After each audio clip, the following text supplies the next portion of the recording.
Hey guys, I'm going to do a quick video. I've got a bit of time to record.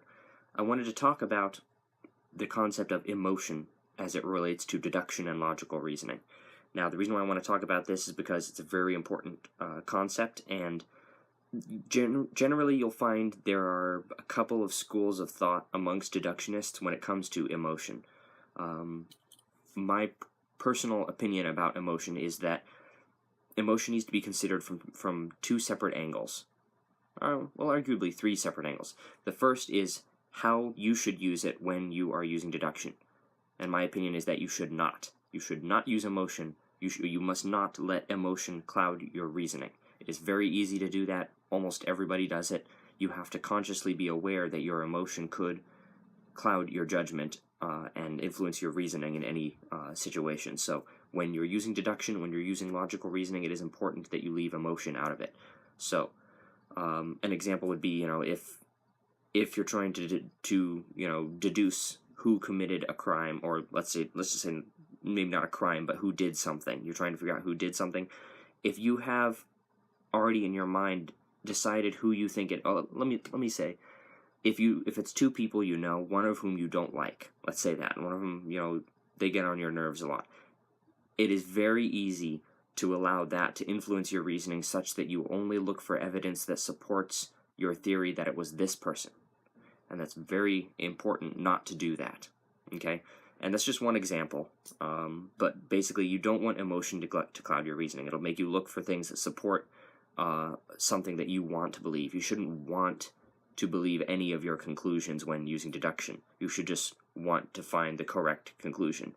Don't have any favoritism towards any one of them. For example, no, let me skip the example. I think you understand what I'm trying to say here. The second way that you need to look at emotion in deduction is you need to realize that other people will feel emotions. Now, the reason why this is important is because while you might make a conscious effort to avoid using emotion, to avoid allowing emotion to guide your reasoning, not everybody is going to do that. In fact, most people are not going to do that. They are going to let emotion guide their reasoning. And you need to remember that. Not everyone is going to behave logically. People will make decisions based on their emotions. And you need to remember that because that will be important. You need to know people's motives and their decisions can be based on emotion. You need to be able to consider that when making deductions. And lastly, the last way that you need to view emotion as it relates to deduction is motive. The reason why I list this differently from the second way that you view emotion is that motives apply to you also. And what I mean by this is that while you might be able to keep emotion from guiding your reasoning, you can't get rid of emotion entirely. Even if you felt no emotion when using deduction, you didn't just ignore the emotion, you just felt no emotion whatsoever, there's still one place where emotion still matters, and that's your motive for practicing deduction. Why do you practice deduction? I mean, think about it for a second. If you can trace back to the very core motive as to why you do, it will be based on emotion. Because, for example, I practice deduction because I enjoy the mental stimulation of it. I enjoy the logical reasoning. I enjoy puzzles. I enjoy mysteries. I enjoy solving things, taking a situation where it's like there's no information and pulling information out of thin air.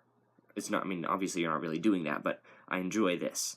And enjoyment is an emotion. I enjoy doing that. Now, when I'm doing it, I don't let emotion influence my reasoning. At least I try not to let emotion influence my reasoning.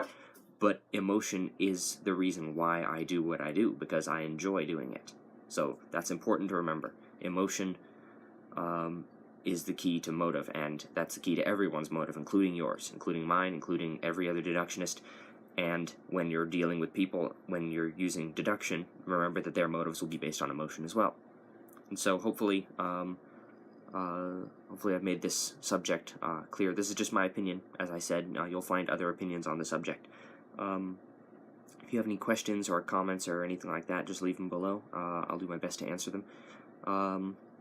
And also, I think Professor Steed over at Practical Deduction did a video in which he talked about emotion and deduction. I'll link to that in the description, because you should check that out. It's pretty good.